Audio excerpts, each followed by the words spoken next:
I'll give folks another minute or so.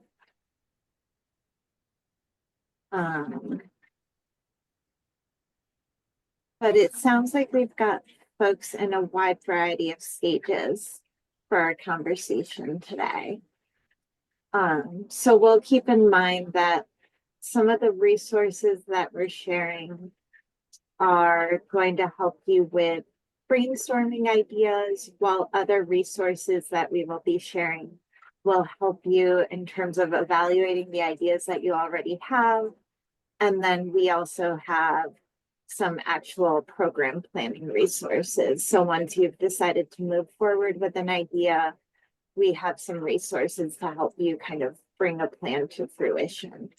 And we'll be using the chat to share these documents, but after today's session, we'll be sharing the documents in an email along with the recording and any notes that we take today.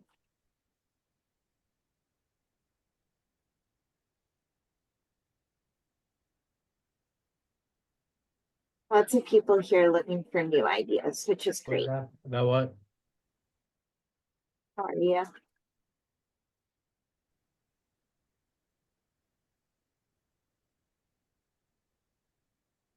You want me to come back for him? You can take him whenever you want. That would be good. I have to be in this. Rachel, FYI, I think if you should be able to turn off the waiting room if you'd like to just let people in. I was able to do that.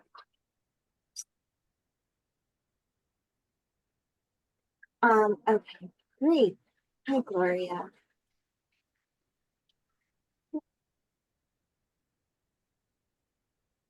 Started. I mean, most folks are in here now, but as I said earlier, it looks like we've got people in an array of planning stages as we move forward. So I'm hoping that we have resources for all of you available here today. But at the end, we'll welcome anybody to share any additional resources that would be helpful as we move forward. So we have today, putting it all together, preparing for 2026. This workshop was developed by the American Association for State and Local History, with Pricer Consulting on board to help guide this project. We are offering it as part of the America 250 Connecticut Commission, which is administered by Connecticut Humanities. The American Association for State and Local History, whose logo, unfortunately, I don't think you can see because I cannot see it on my screen right now, has put together a broad range of tools for folks. And so these tools include a field guide, which inspired the themes and kind of the overall attitude that the Connecticut Commission has taken on. And they've also put together a programming handbook that I think most people have seen at this point, but if you haven't, we will be sending out a link to that as well as we move forward. So as we all work together today to kind of think through the types of programs that we might be planning, how to decide to move forward with a program, and once you've decided to move forward, how to plan that program. We'll have handouts that you can take from this workshop and use at your organization to move forward.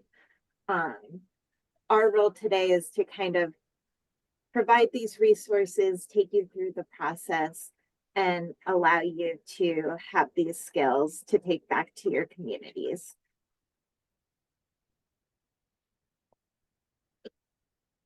Here we have the AASLH field guide, which takes you through the importance of this moment in the nation's history, and 5 themes that they set forth for this national commemoration.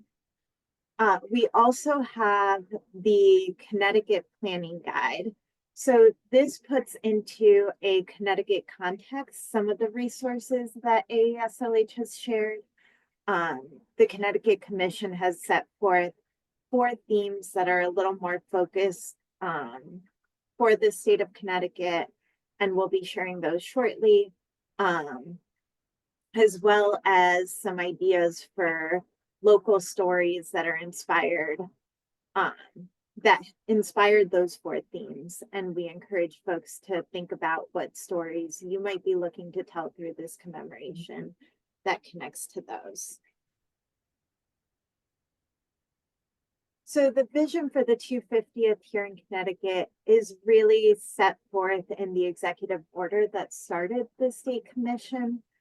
The state's commission was created in July of 2022. So we are going on 3 years of planning and conversations to put this together. Commemoration is really about more than looking backwards to the history of the 250th and the founding of our country, but really thinking about creating opportunities for civic engagement and including and representing all of Connecticut's residents today. So civics is really an important part of the conversations that the commission has been having, as well as using this as an opportunity to increase access to historic sites and create opportunities for tourism here in the state. So the commission set forth some guiding values, and really this is central to the resources that we are developing. You will notice that many, if not all of our resources are free, as are the vast majority of our programs. We're really here to provide free information that organizations across the state can use. And we encourage organizations to keep programs as low cost as possible as we move forward, to encourage accessibility for all residents.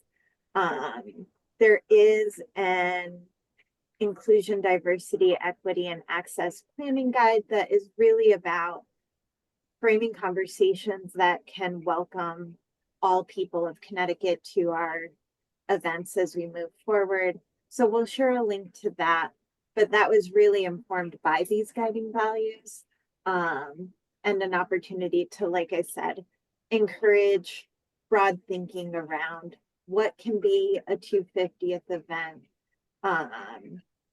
and how we can bring new voices to the table as we're planning those events, to ensure that everybody feels like they're welcome and a part of this commemoration.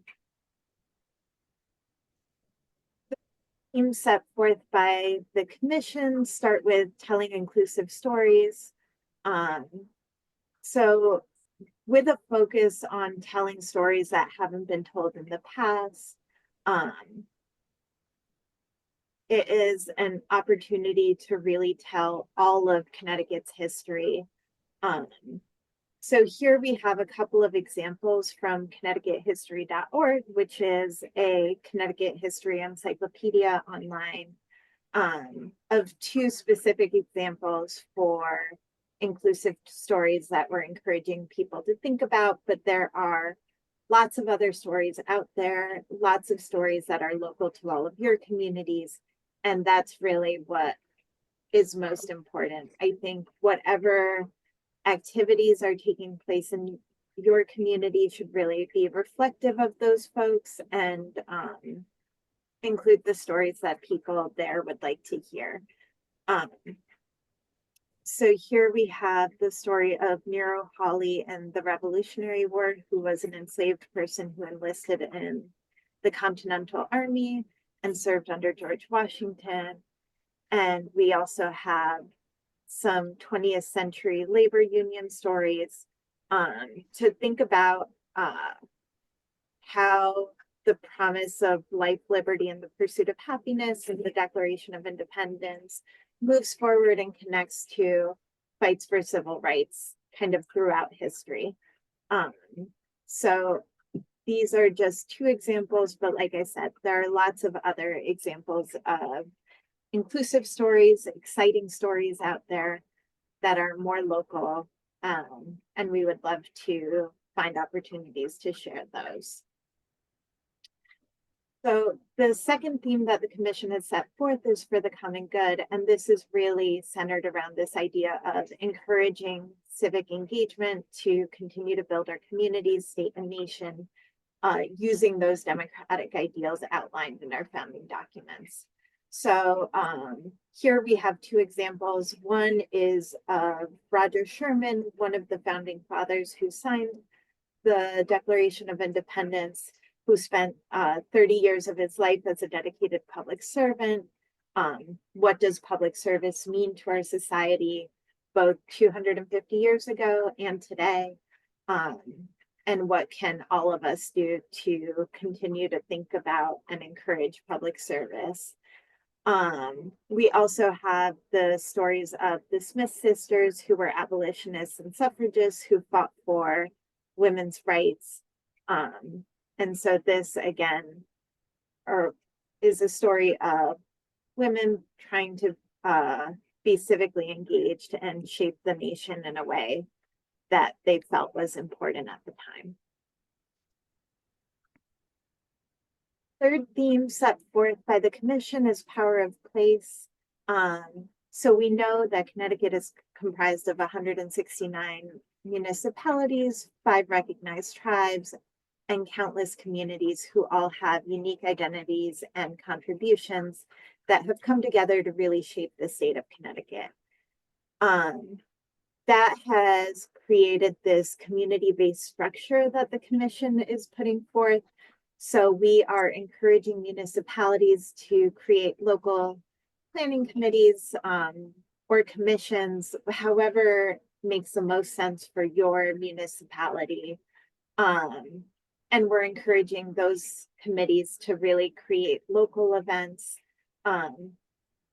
We're also reaching out to organizations across the state to encourage affiliate organizations to come on board, so that programs related to these 4 themes that the commission has set forward can be recognized as part of the 250th commemoration. And we can share additional information about the affiliate program and town committees, and you can find that information on our website. So 2 stories that we chose to highlight under this idea of power of place are the Reading encampment. So Continental troops spent the winter of 1778 to 79 in Reading in difficult conditions that have become to be known as Connecticut's Valley Forge. It's one of our most local stories for the Revolutionary War, and quite a bit of research has been done and continues to be done to uncover new stories related to that. We also included here a story about how the 169 incorporated towns came to be. And so we have the newest, which is West Haven, celebrating its centennial in 2021. But many towns date back to pre-revolutionary times. And we encourage folks to think about all of the different unique stories that have come into play to develop those 169 towns. And then finally, we have the 4th theme, which is doing history. We really want to focus on Connecticut's role in the Revolutionary War, the people, sites, and historic contexts that are a part of that. And really think about the process of doing history. Where are we finding our sources? What are the stories that we continue to tell and teach to people? And what are the important places, people, and events that shape the narrative here in Connecticut? So here we have the story of Abigail Hinman and this idea of how history has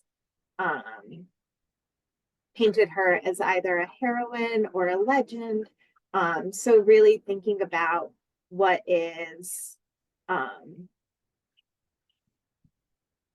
history, what is fact, and how have we shaped those facts into stories over time.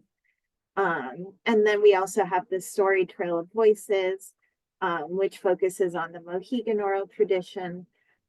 Oral histories are to this day an important way of preserving history. So again, thinking a little bit about our sources of history and how we share that information.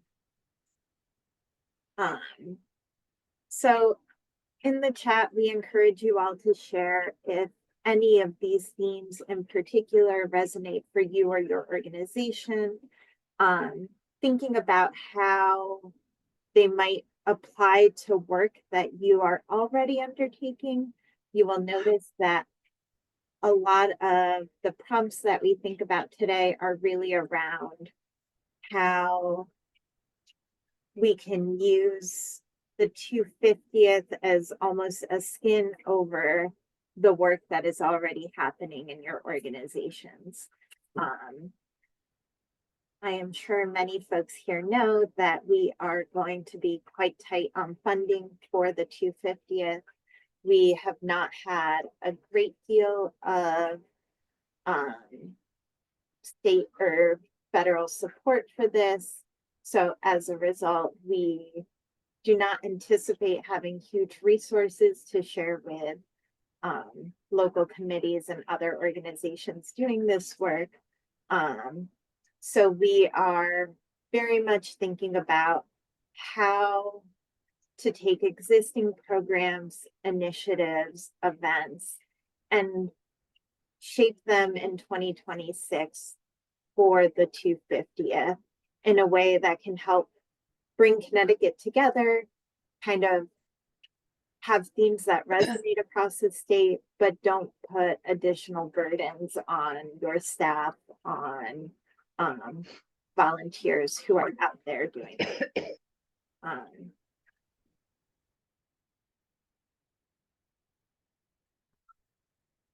I'm sure a lot of people here can resonate with doing history. I know we have lots of history organizations here. But thinking about how your organizations also connect with civic engagement in your communities,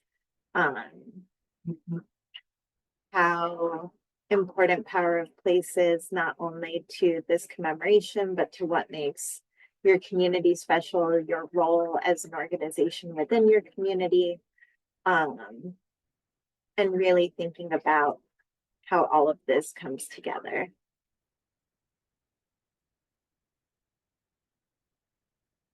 So as I preface, this next section of our workshop is really around thinking about how we can connect the themes that I shared before to things that we already do.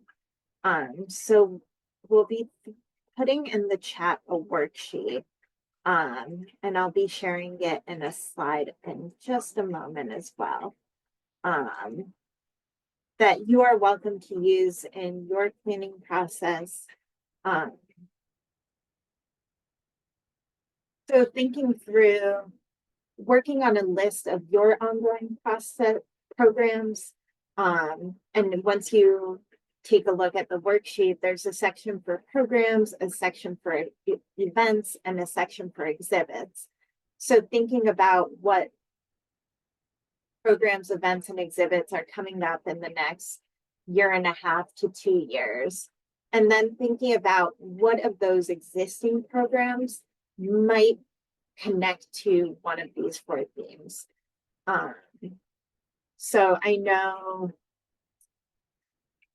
at Connecticut Humanities, for example, we have, I mentioned it already, ConnecticutHistory.org, which for us connects really well to doing history and telling inclusive stories as broadening the stories that are on ConnecticutHistory.org are an important part of what we're working on. We also are working on Teach It Connecticut, which is a resource for school curriculum. And in those areas, we connect to civics education. So under this, for the common good, and we connect to doing history. So kind of taking ideas like this and thinking through program by program how you might be able to connect to what is already going on. And thanks, Cheryl. Those are great examples. So a witness stones trail, a walking guide on historic architecture of Main Street. And I think the idea of finding ways to tell the stories of the men who marched to Lexington, that's an important anniversary that's coming up in April, 2 months away, and is a great example. So we encourage you to print out this workshop and work on this with your colleagues. And really think about what of the programs, events, exhibits that you're already planning, which ones already have strong ties to the 250th, which ones with a slight tweak to them could have a strong tie to the 250th. Is there one theme in particular that really resonates for you? For some people, that might be doing history. For others who are less focused on history in particular, it might be that power of place. And can you adopt that theme for a year's worth of programs, events, and exhibits? As I said earlier, Connecticut's commission tried really hard to keep these themes really broad so that it would be easy to adapt to your existing programs. We encourage you all to use this. However, I do know that some people were saying that they're looking for new ideas for programs.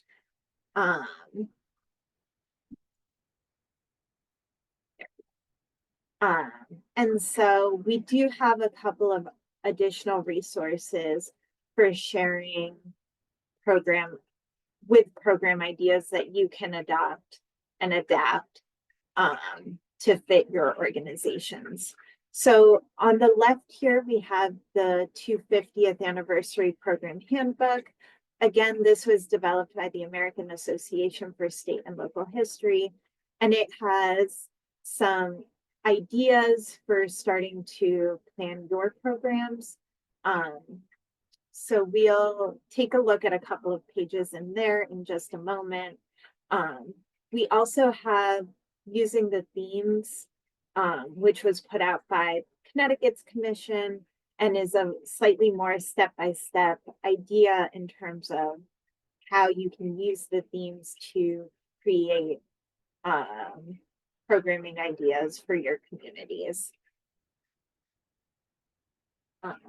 Oops, sorry about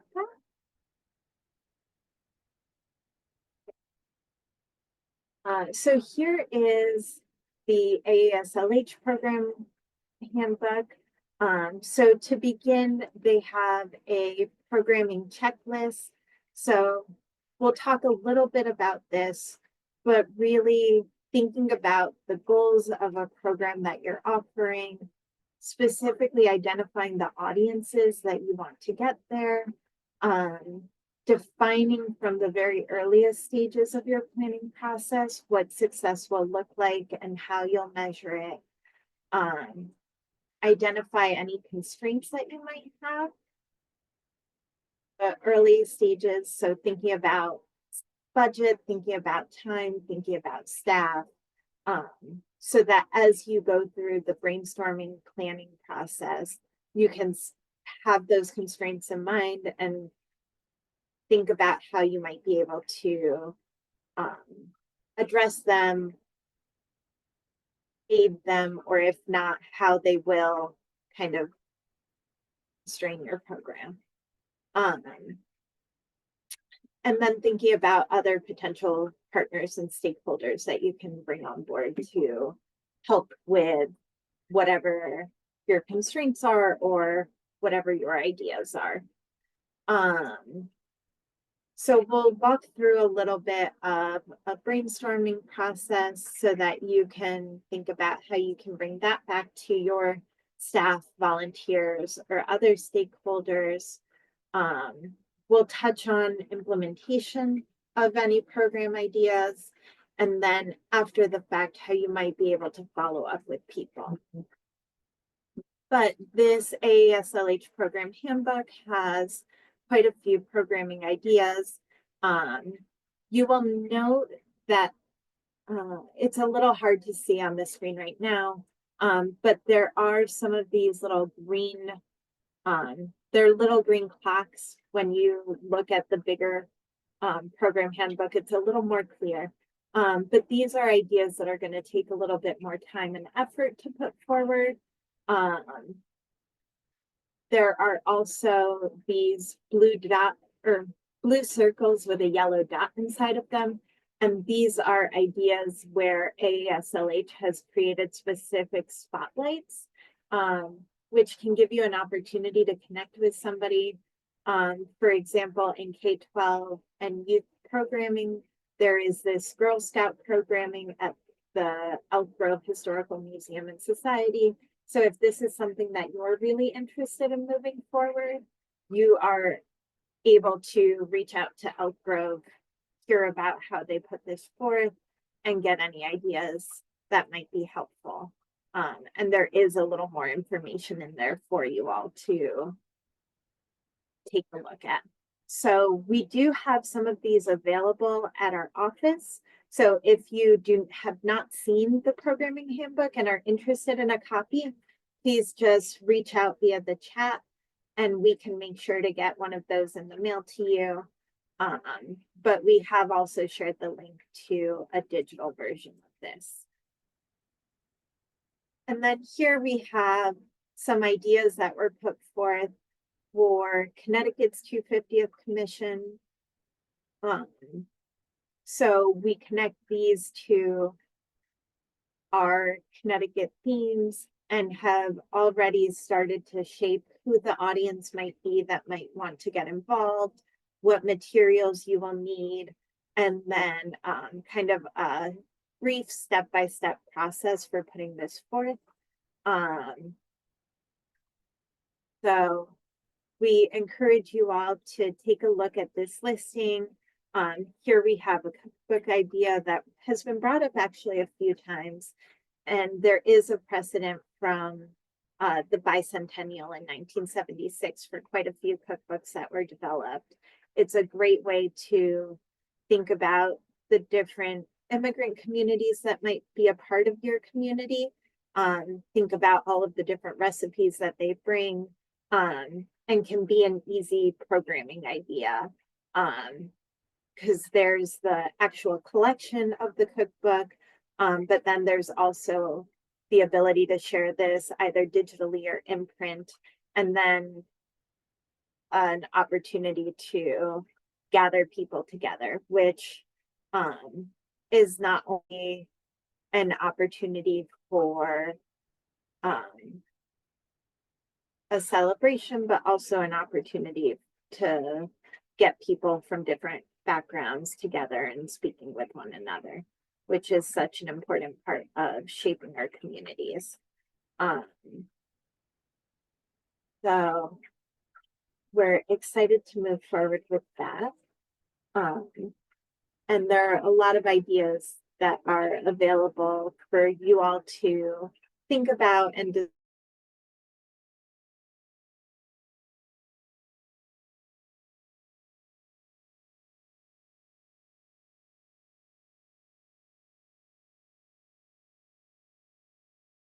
evaluate existing ideas.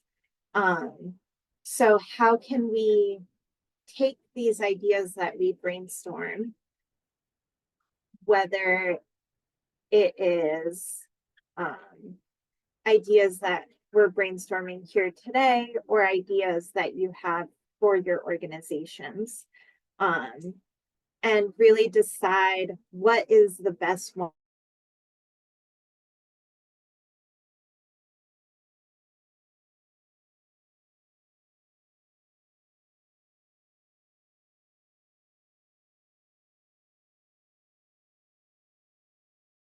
to share a little bit. We encourage you all to um, think about past programs or events that you've shared or that you've hosted. Do you have any that haven't quite gone well?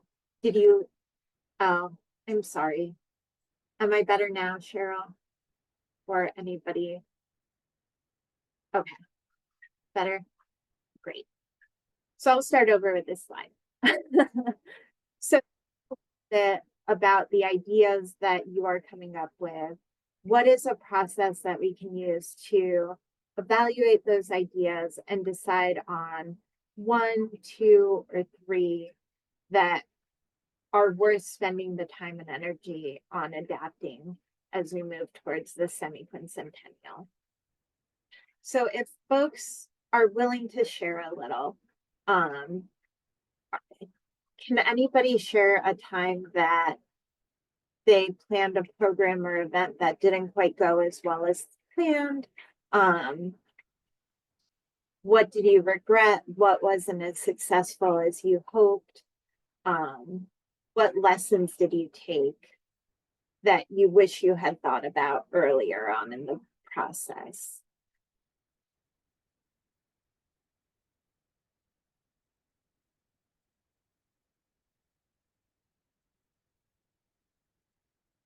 Wasn't planning on talking for the whole time, so I would love any other voices who are interested in participating. I can just keep going.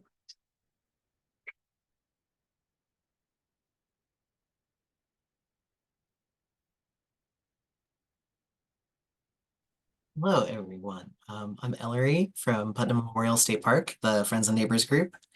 Can you hear me okay? Yes. Great. So we've had a couple of events recently with lower attendance than expected. And I think what I've learned from some of those is how important local advertising is. Social media advertising is great and is important. It's important to get on Facebook calendars early, but don't underestimate local newsletters, the local patch calendars for your local community. Those are really important, and even physical signs. There are a lot of a big comment we got about our last reenactment was that people didn't know what was happening. Because we had not been allowed to put the sign out. So at another event, we were able to put out a physical sign, and that is just a huge thing. That if you're focusing on more of a social media strategy, definitely think about those more traditional methods of advertising as well. Right.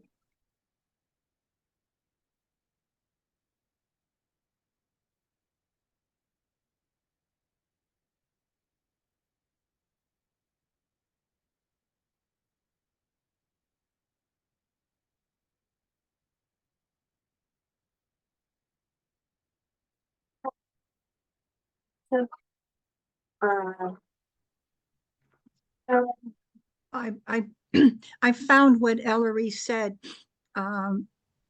interesting, because one of the problems we're having is getting publicity out.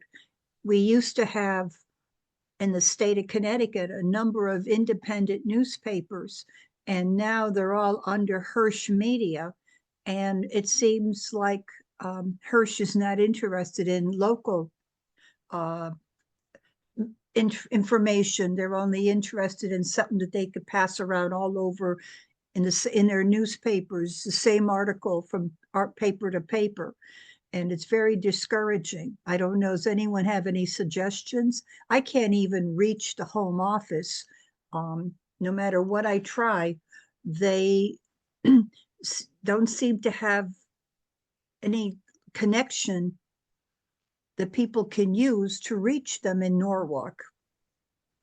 And if you email, they never return your phone calls. You never return your emails. So it's very frustrating. How are we supposed to get our stuff out? I see you suggest the Facebook calendars and, things on the computer, but a lot of people still read the print, and it's very difficult. Although it is digital, the local patch newspaper, I don't know if where you are there's a patch, but Right, there is. yeah, there's one in Stratford, there's one in where I live, there's one in like There's one in Wallingford. hmm Bethel, and posting on those has been great. Hearst is tough to work with. They really want a lot of money for you to advertise anything.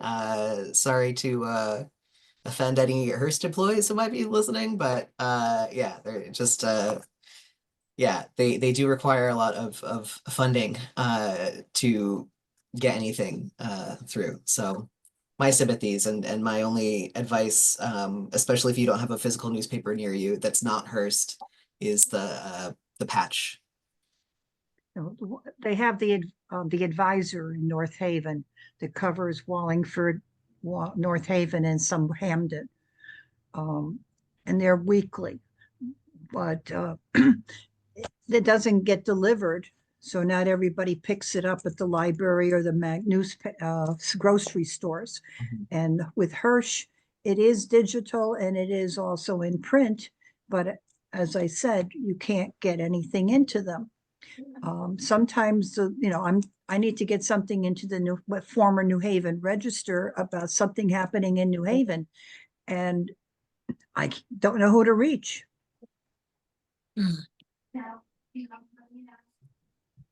Hi, I don't know can you all hear me? It's Louisa Green from the Avon Theater in Yep. Stamford. Hi, everybody.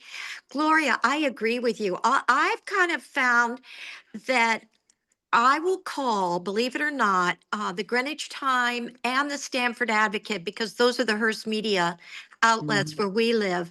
And I'll call the news desk. And the news desk, there's usually a human on duty because it's for breaking news. And they will then tell me who to reach out to. Yeah. Yeah. If you're not getting even a human on the news desk, that's shocking to me, because we've had very good luck doing that when we have particularly major celebrities coming. But I agree with everybody else. It really is your own internal e-blast.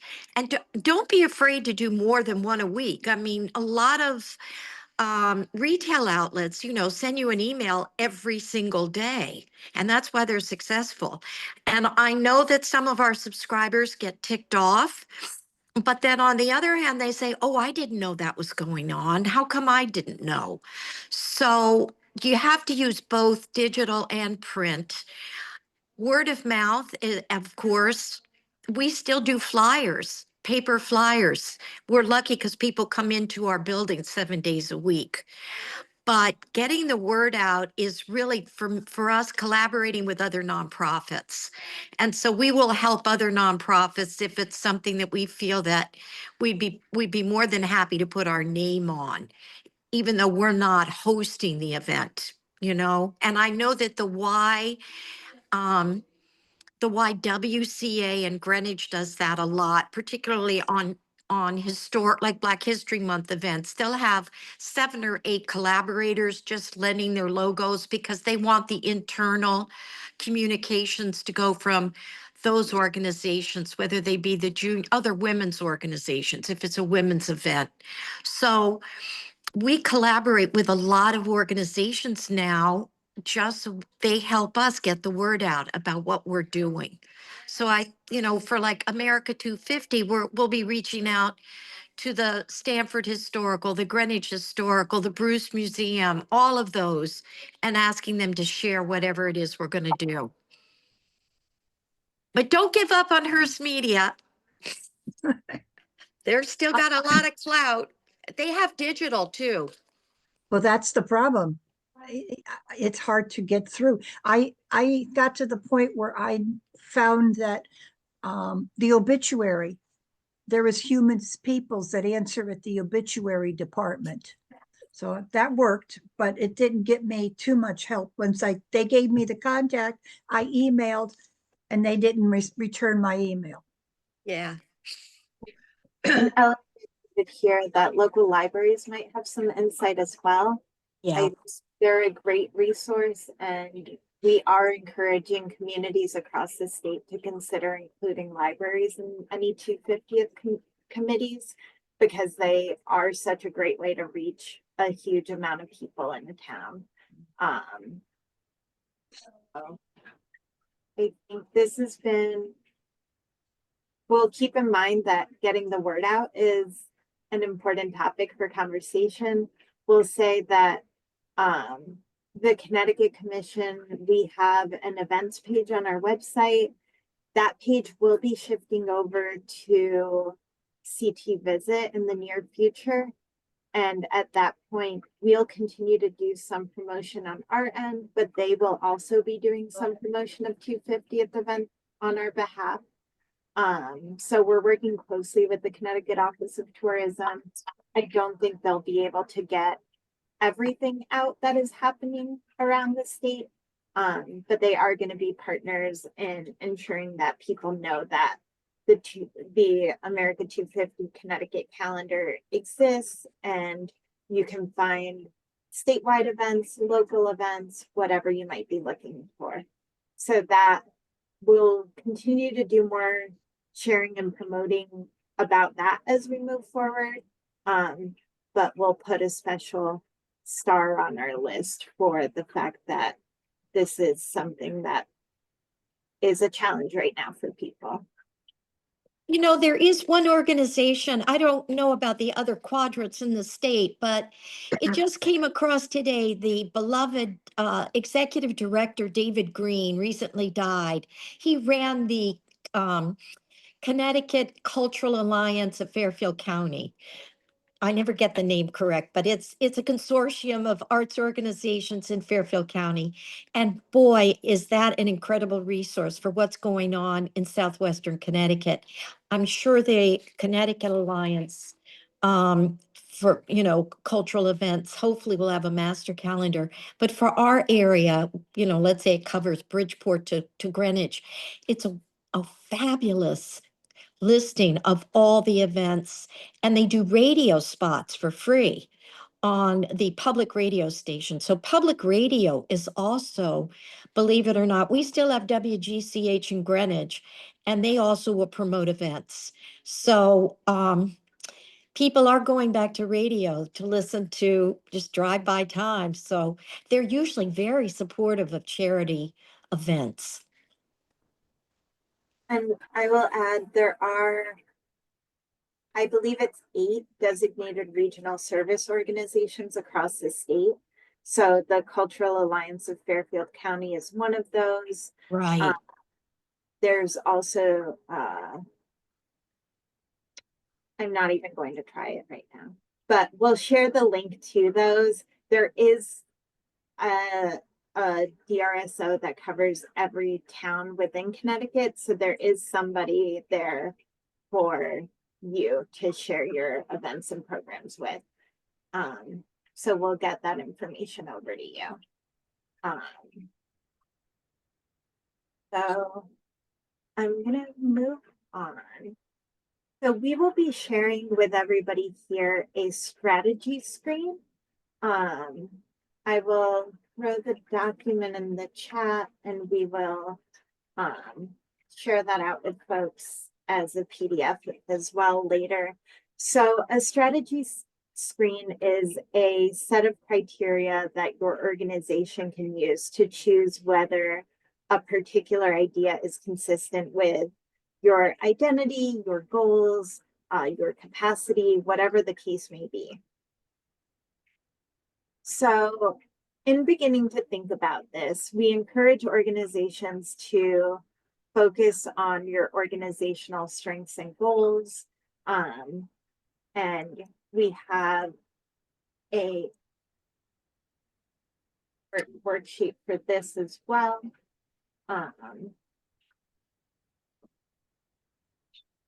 So really starting with your mission as an organization, moving on to your vision if you have one, and thinking about what are your 3 strengths, what are your 3 goals, and then how can you use those to develop a strategy screen that works for you. How do you ensure that your programs, your events, your exhibits align with your organizational strengths and what you're hoping to get out of, in this case, the 250th, but in general, out of any planning that you might be doing. So if we start at the beginning of a program planning process with these steps and this information, we can then use that as we're moving forward to evaluate our ideas, to really think about whether what you're doing is going to fit into those goals and those ideas, and how fruitful it might be. So I won't spend too much time on this. You have the worksheet to think through kind of your strengths and goals as an organization. And I'll let folks take that to go. And I don't think we have too many folks from the same organizations here with us today, which makes a little bit of this a little more challenging. But once you've gone through us thinking about the goals and the strengths of your organization, the next step to this process is kind of layering on the 250th over that. So I'm not sure. I'm going to say we won't go out into breakout groups. But perhaps what I'll get going is a whiteboard that we can all share together.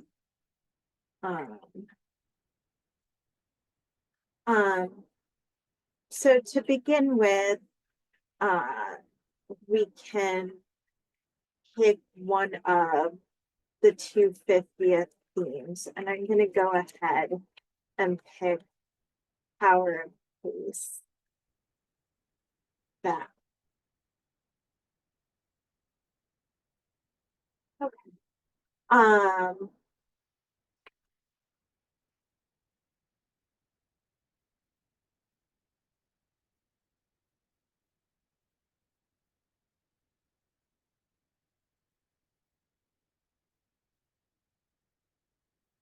Sorry, technical issues. Okay.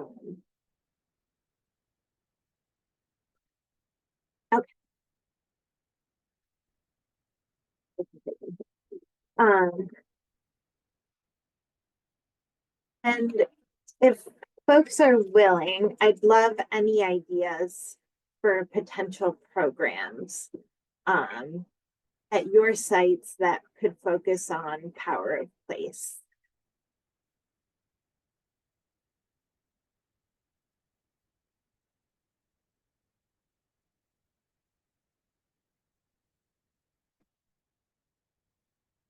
So I think the Reading encampment is a great example.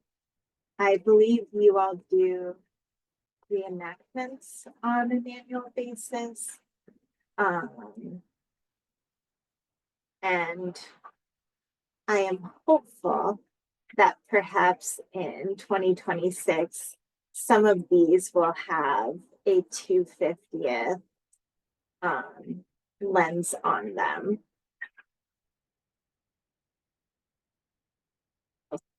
Here with us today.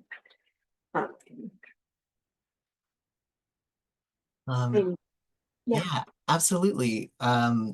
So very excited about 250 lens, 250 commemoration. And one thing that's great for us is we have, like visible remains of the winter encampment on site, which is so rare for a winter encampment because they're meant to be temporary, very, rare for them to have visible remains. So that is a great asset to us in sort of working with the power of place theme. So if there's, connect with local archaeologists, that's my bias as an archaeologist, but definitely worth thinking about. If there are any archaeologists local to you, what are things like that that stand out to them, and sort of incorporate that into any power of place programming you're thinking about.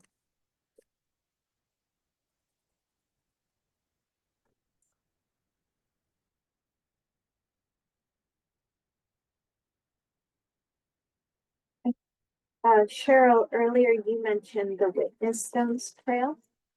I think lots of towns around Connecticut have trails, or whether it's like a tourism type of trail or a walking trail. I know folks have lots of opportunities to highlight local stories via places that are in your towns. So I think these are great opportunities for highlighting the 250th themes.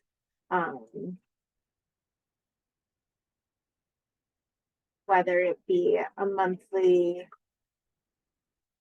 program at each of the sites on a trail, or a monthly tour with a slightly different script for walking trails.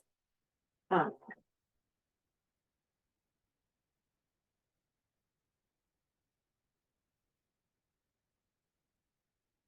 yeah, I'm reading your question, Cheryl. So Cheryl is asking whether the 250th celebration is just looking at the immediate revolutionary independence time period, or the last many centuries.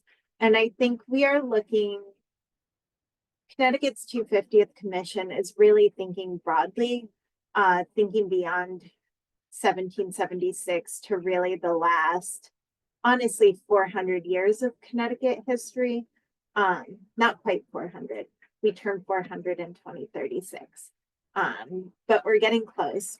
But that said, there were people here in Connecticut before Connecticut as a colony turns 400. So all of those stories are part of the 250th because all of those have shaped the government, the communities, the places where we live, where we work, where we go out. And we really want to highlight the full breadth of those stories. So the examples you shared, the Nahantic people in Old Lyme, as well as the Lyme art colony of the 1890 to 1930 timeframe, are great examples of other stories that are important. The Nahantic people shaped the environment that we all live on today. The Lyme art colony is a great example of an art revolution that took place. So changing the art landscape with the introduction of Impressionism. What did that reflect in terms of what people at the time were thinking? So really thinking broadly about these terms of revolution, and also what was meant by the founding fathers when they introduced this idea of life, liberty, and the pursuit of happiness. Although we are trying to keep in mind that the 250th is about the Declaration of Independence, we are also thinking about the fact that shortly after the Declaration of Independence comes the Constitution. We in Connecticut are the Constitution state. What are the ideas that can be pulled out of that can unite us around the state, around civics and civic engagement? So I hope that was helpful, Cheryl. It was a little bit of a roundabout answer to your question. But we are encouraging people to think broadly about the 250th.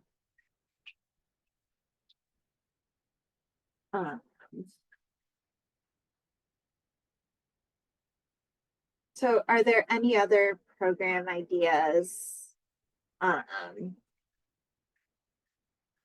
we want to consider and kind of walk through a strategy screen process with one of these ideas, or we can just move forward with one of the ideas that we have here right now.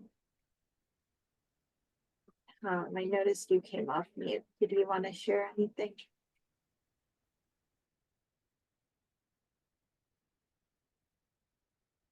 All right. So we can move forward with perhaps the Reading encampment, since we have the most up here. And I'm going to go ahead and get our strategy screen on the screen.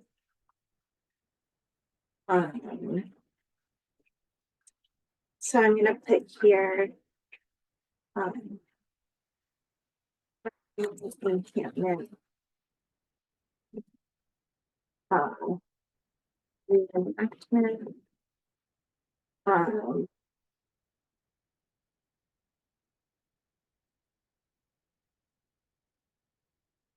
Awesome, Tom. Thank you. So a primary audience for the Reading encampment, who are we trying to attract?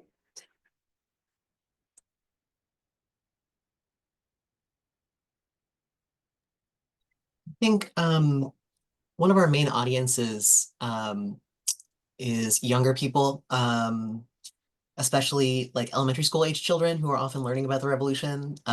We have a school days program in May that targets them specifically, but they're also a major demographic for the reenactments. Also, I thought we could talk about the 250 program. I'm thinking about doing like a more specific one, which is a Putnam Park oral history project, if that interests you. I am happy. Yours was the only idea that had a lot of details. So I think either is, I'm hoping to more walk through it as an example. So whatever one you feel more comfortable talking about is fine by me. All right. I mean, honestly, would love a chance to chat more about the oral history project because it's not something we've run before. Let's go with it. Mhm. And so who are you considering as your primary audience for this? I think Reading residents are a major audience for that. But also just sort of looking forward, kind of like a community document for the future. Go ahead and simplify, but Yeah, like future historians, future residents. whatever. And so I'll go ahead. We've been thinking a lot about oral history as a process of doing history. Mhm. So I think that makes a lot of sense there. And so I'm going to use you to move forward through this process. So do you feel like this idea expands your audience by appealing to multiple audience types? And if so, who do you think some of those audiences are? I do think so because a lot of it touches on people who don't live in Reading anymore or who've only visited.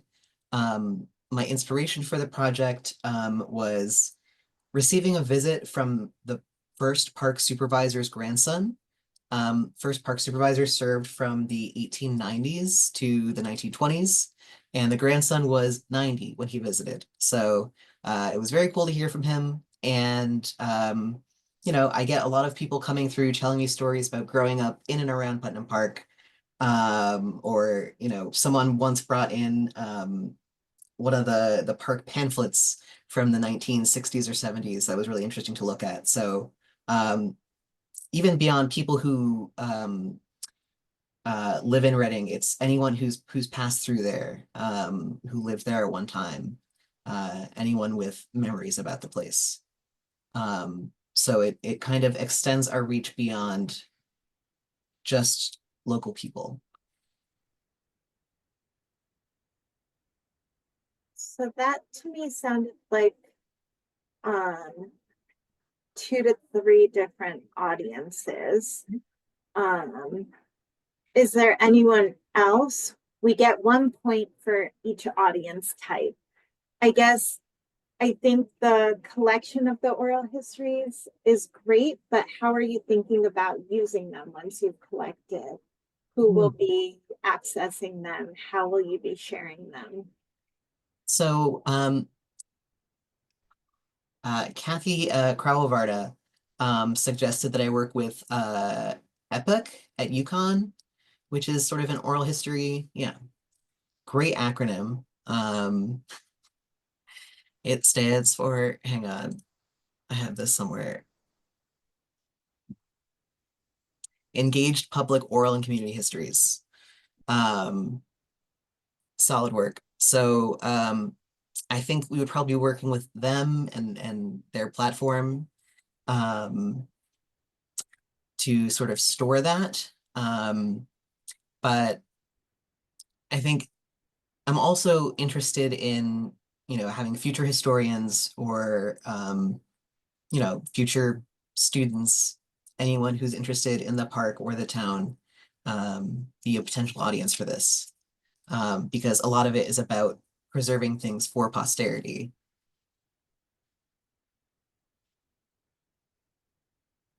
So go ahead. Ellery, where do you have a place to store the archives? Things like you mentioned, flyers and things. Do you have a place for it on your premises? Um, it's a bit of a it's a bit of a difficult issue because we're the Friends and Neighbors organization, which is separate from DEP, which runs the facilities, and they're kind of enforcing more defined boundaries between like what the Friends do and what the state does. So previously we would have stored things on site with no issue.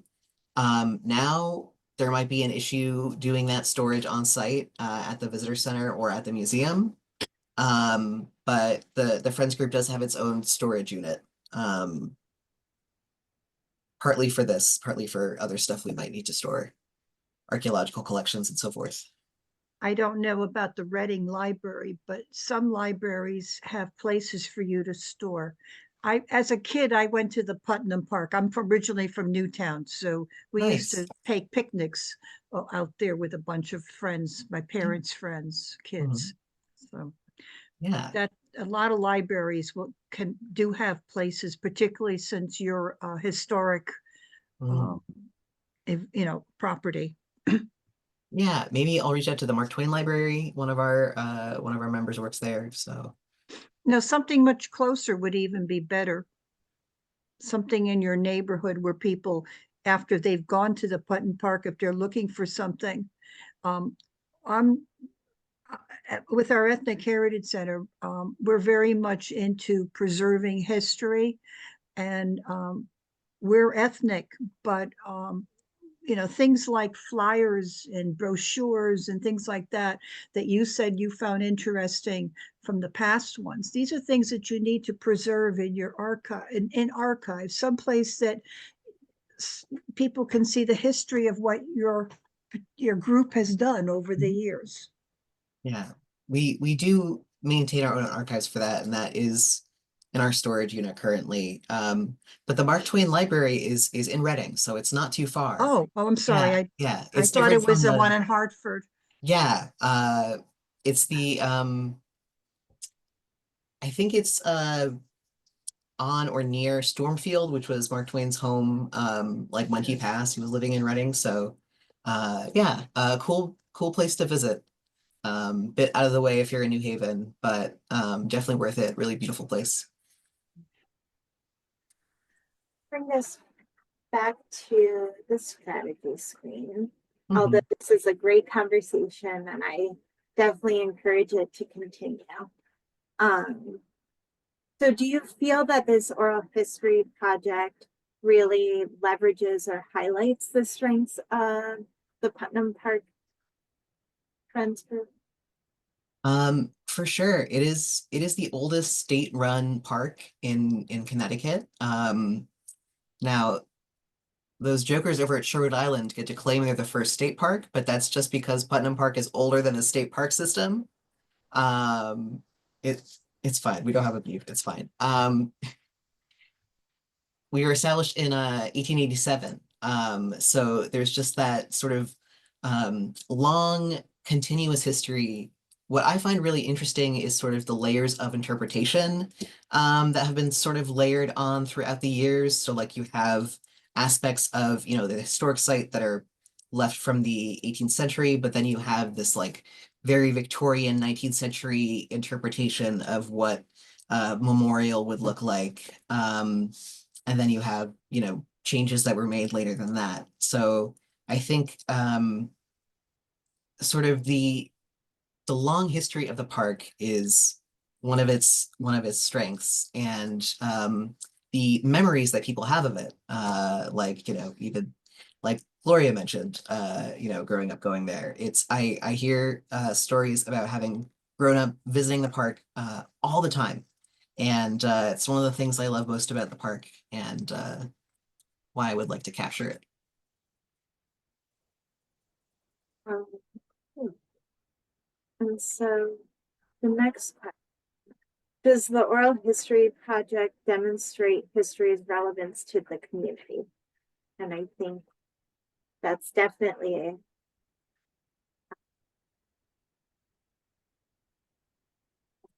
down. Um, does it can it be developed in partnership with other organizations or individuals in the community? Are there other organizations you might bring in as part of this? Definitely. The Reading Historical Society is one. We've been collaborating together a lot recently. Um, the Mark Twain Library could be a great resource if uh, engaging with Epic counts, So yeah, I think there's a lot of also like town historians from Reading, town historians from Bethel. Um, I think there's a lot of potential for other people to be involved. Sound like more partnerships than you would normally take on with a project?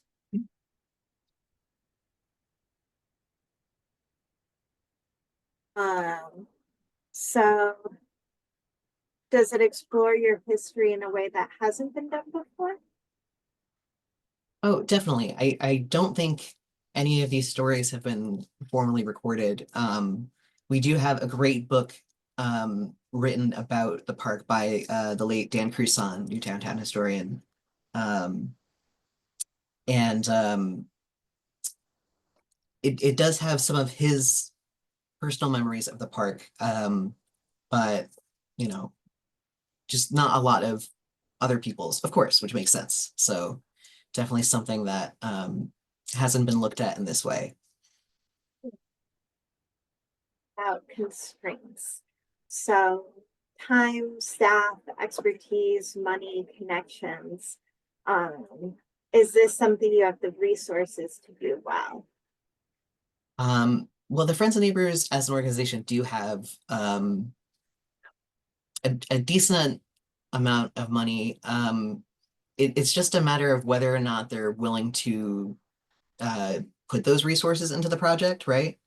Um, so, we have a board, it's not just by decision. And so I do think, as a historian, I could devote time to the project, like if I were paid to do it.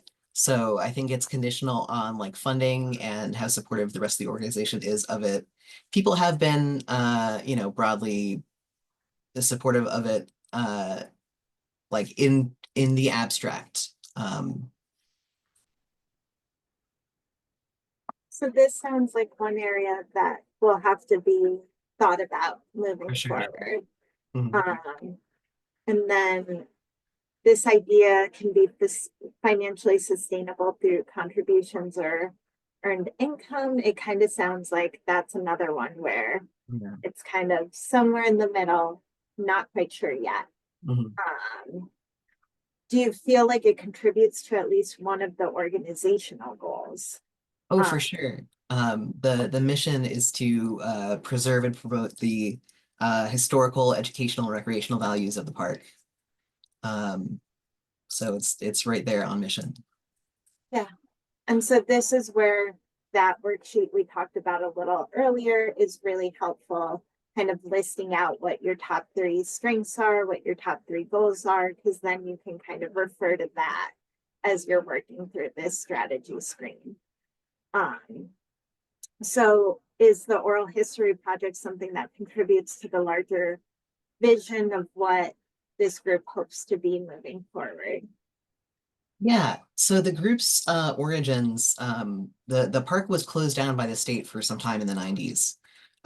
So the Friends and Neighbors group came out of that time, basically maintained the park and started conducting archaeological research and stuff there while the state had closed it. So part of our continuing vision is to continue filling in the gaps where the state can't or isn't able to or doesn't want to do projects. Like we run the only educational programs that currently go on at the park.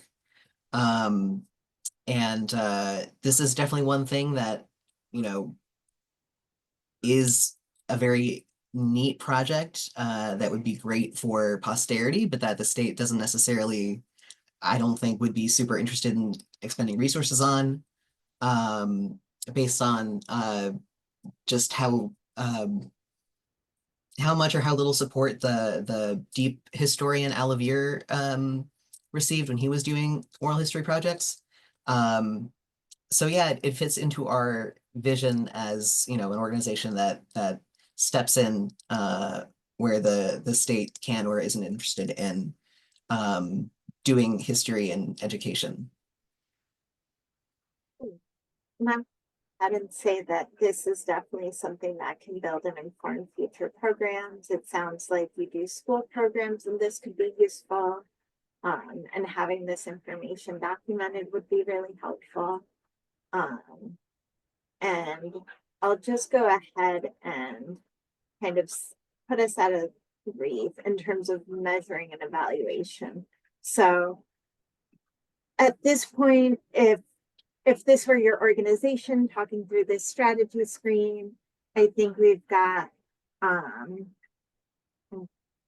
in my head, 18, 23, 27, 37 points. So just based on a very quick process, at 37 points, this would be a let's start planning this project. It sounds like the ideas are there, it connects to the mission, it connects to goals and strengths that already exist. And the one area that really needs to be thought about are the resources there to bring this forward. But as long as the resources can be identified, it feels like a good program that ties into the 250th, but really ties into, more importantly, what your organization is hoping to do. And so if it weren't a slam dunk, if it were somewhere in the middle, the conversation would be more around what changes could you make to a project to improve its score? If a project is coming in already at less than 22 points, the changes you would have to make to it would have to be pretty substantial and probably not worth going through to put that project forward. Instead, it's probably going back to the drawing board and looking at some of the other ideas that you and your other colleagues come up with in terms of what would make the most sense. So go ahead and exit out of this.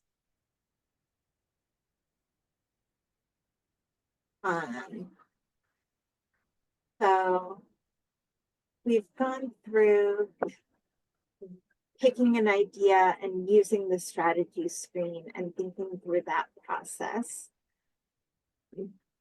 So now the next step to today's presentation is, all right, we know it's a good program or event. How can you move forward with planning it? And I'm going to put another couple of guides in the chat. I'm sharing an Excel document that will walk through a little bit. It didn't fit very well in a Word document, so the best we can do is an Excel for you. But it walks you through the different steps of planning a program. So first off, before you put the program on a calendar, what are the things that you need to be thinking about? In terms of programmatic strategy, what are the objectives and goals of the event? How will it fit into your current program calendar? Strategically around the target audience. Determine what type of program is the best fit. Is this a lecture? Is this a reenactment or a like all day program type of thing, like an interactive program? What is the best program type for it? Is it a walking tour? And then determine what the frequency and that program might be. In terms of staffing, think about who is going to be the primary staff member, or volunteer or board member if your organization has no staff, who's going to be responsible for the success of that program.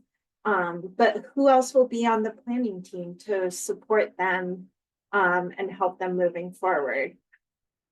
And then what will be, if it is a recurring program, what's going to be the ongoing staffing plan? It's great if it's a one-day program, one and done, but if not, how will you make sure that it keeps being staffed? When you're then developing the program, make sure you secure a location. Think carefully about how you will measure success and how you'll gather feedback from participants. So using that oral history example, it feels like the number of oral histories that you collect would be an easy measurement for success. There could be some questions added in at the end of an interview to gather feedback. But then another aspect of it that might be important to consider is how many people are accessing those oral histories and using them to further their research in the future.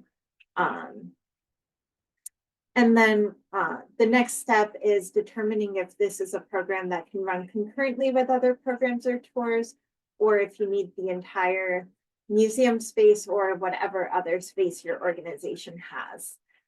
If this is a theater, is this going to be something that takes over your whole theater space, or is it something that can be before or after other performances? And how does that affect other things on your calendar? So in terms of marketing, determine the date, time, and frequency of a program, create a draft description, put it on the calendar, and then designing flyer graphics to help promote it. And then funding, deciding whether this is free or if there will have to be some fee recouped, determining the budget. And I will also share a budget template that is part of this planning workshop. And we won't go through this, but if anybody does have questions, feel free to reach out. And then identify sources of funding. If grants are going to be a part of that, make sure to add those grant calendars into the program calendar. Think about when the due dates are for grants, when you might hear back. And if a program is dependent on grant funding, note that you might have to wait a while before going live with the program. And determine if there's an opportunity to do something special for members or other supporters for the event. And again, I'm going to just go ahead and kind of scroll through this a little more quickly. You'll note that some of these are optional tasks for planning a program. Things like doing direct outreach if this is a slightly more niche audience. If it's a family fun day, working with libraries and schools to promote something might be enough. But if it's a really specific lecture about a specific time period, reaching out to people who already have that interest or insight might be important. Thinking about whether you can bring on volunteers to help with an event and making sure that you start recruiting them early on. Thinking about rain dates and how you might collect RSVPs. And what I will say is Google has a lot of free resources that you're able to use for a lot of these. So if you're a nonprofit, you can get a free Google account that can be very helpful to you. Some other ideas for 1 month before a program. And this is really all about kind of developing a calendar, developing a schedule for your program planning and using that schedule to ensure that you're successful. Some ideas for the week of a program. And then afterwards, I think it is easy to get caught up in the success of a program and then just kind of move on. But really thinking about a post-program recap that you share on social media or send out via e-newsletters. It might also be an opportunity to get,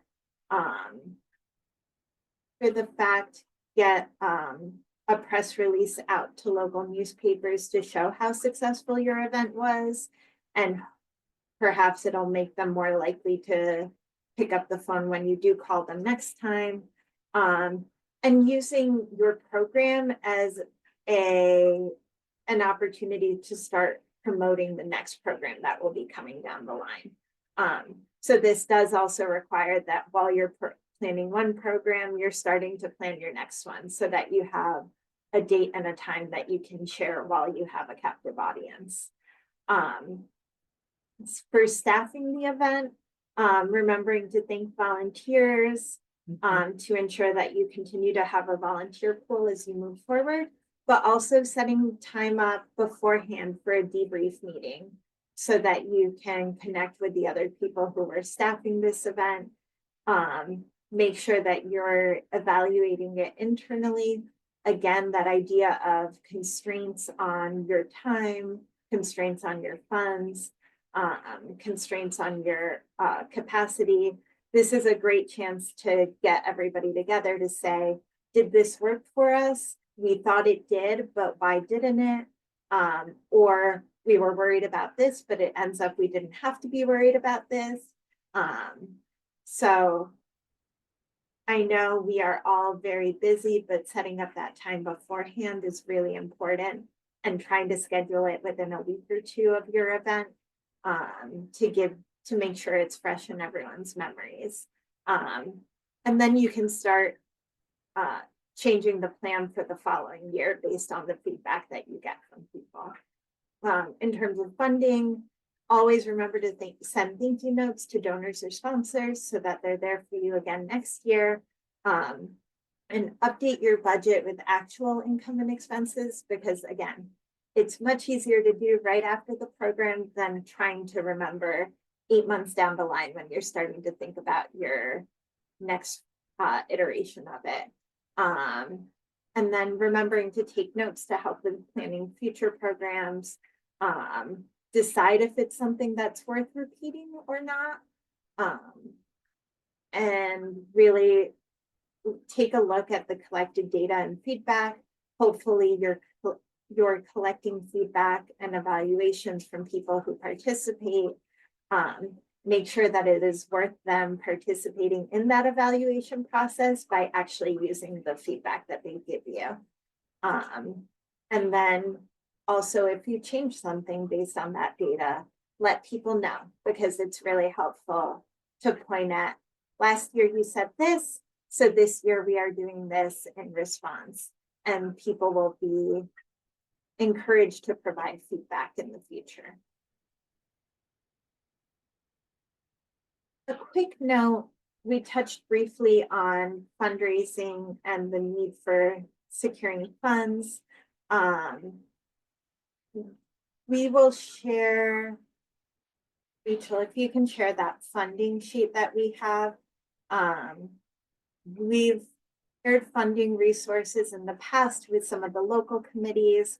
On the national level, there are national grant opportunities for the 250th, and it does seem that there will be more moving forward.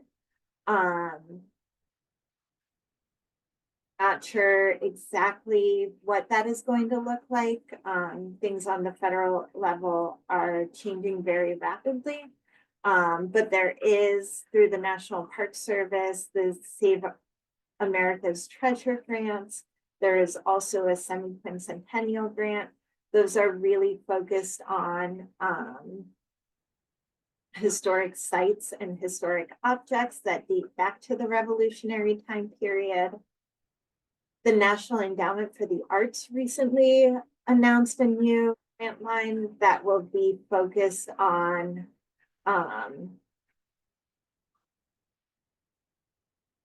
arts programming, exhibitions, and other initiatives that tie into the 250th. I have shared many times that one of my favorite projects dating to or connected to the Declaration of Independence is Faith Reingold's Declaration of Independence series. It is a great art series from not quite sure, I'll say the latter half of the 20th century, that makes contemporary connections to the Declaration of Independence, really highlighting the text. So I think that new NEA grant is a great opportunity to encourage local artists to interpret, reflect on, and take inspiration from these founding documents,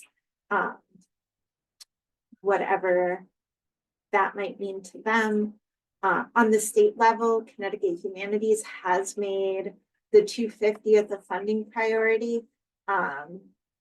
Based on our current levels of funding and where our funding comes from, those have to be humanities projects. So although we cannot fund just your general 250th celebration, if there is a humanities component to your project, we welcome you to reach out to grants@cthumanities.org and talk about how that might connect. How your 250th project might connect to the humanities and how it might be a contender for funding. On the regional level, we encourage you all to reach out to community foundations, think about chambers of commerce and other community partners who might be interested in funding your projects. And we shared a link here to funding sources, and we have a few more specific examples in there. But a lot of banks will have small grant lines to sponsor kind of these community events. And then on an organizational level, how can you engage your board and your members to fund events that might be going on? So there is an array of funding available out there. And I think as long as whatever programming or events or initiatives you're hosting are really tied into your strengths and your goals as an organization, it makes a great argument for how the 250th can be an opportunity to bring in new fundraising partners, new audiences. Partnering with your local committees is a great way to get new eyes on what's going on. And I can't remember, I think it was, yes, you were talking about the strength of bringing together different organizations on a project. It means that you have that many more eyes on it, that many more people sharing your messaging. And that's really something that we're hoping will come out of the 250th. So that is it in terms of our presentation. We put a lot of links and a lot of files in the chat, and we will kind of gather all of those up and share them out with folks probably sometime tomorrow.